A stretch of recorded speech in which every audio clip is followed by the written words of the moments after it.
प्रिय बंधु नमस्कार। मु उमेद पीएस मीडिया प्रशिक्षण साथी यूट्यूब चैनल रे आपण को स्वागत। आज चिंता मो जीवन पाई नैथिबा संकल्प को पालन करिबारे मु केते विश्वस्त। गणना 6 अध्याय 1 पद ठारू 21 पद पर्यंत। आजिर शास्त्रांश रे नासरीय व्रतर विधि संपर्क रे वर्णना करा जायछि। ईश्वरंक वाक्यानुसार सामसन एवं जोहन डुबक नासरीय थिले। एहार उद्देश्य थिला जेपरि प्रभुंक पई पृथकीकृत और समर्पित एक दलर नेता को उत्पन्न करा जाई पारे। नासरीय कहिले कोनोसी स्त्री किंबा पुरुष सदाप्रभुंक उद्देश्य रे एक विशेष कार्य पई जगतरु पृथकीकृत हेबाकू बुझाए।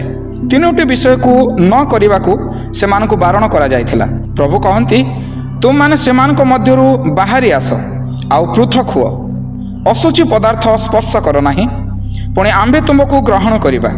निर्धारित समय मध्य जदि कौनसी कारणवशत से निजको असुचि करी तार मानत भंग करे, तेबे से निजर पाप निमंते पापार्थक बलि और होम बलि उत्सर्ग करने ताहा नहीं समागम तंबू द्वार रे याजकंक निकट को आनिब।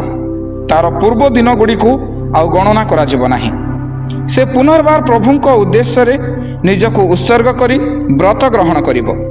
मानत करी ताको उपयुक्त भावरे पालन कले आमे परमेश्वर को आशीर्वादर भागी हेबा।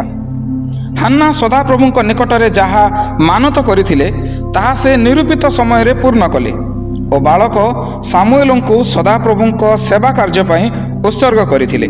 ज्ञानी सोलोमन उपदेशक 5 अध्याय 4 पदरे लेखंती परमेश्वरंक निकटरे मानत कले ताहा परिशोध करिबाकू विलंब कर नाही। आज सदाप्रभुंक निकटरे करिथिबा मानत को मुखी परिपूर्ण करूअछि ना सेथिप्रति मोर भ्रूक्षेप नाही। तेबे आपणकर निर्णय कौन? आसु आमे एक छोट प्रार्थना करिबा। प्रिय प्रभु, मोर मानत पूर्ण करिबाकू मते शक्ति प्रदान कर। यीशुंक नाम रे प्रार्थना मागुअछि, आमेन।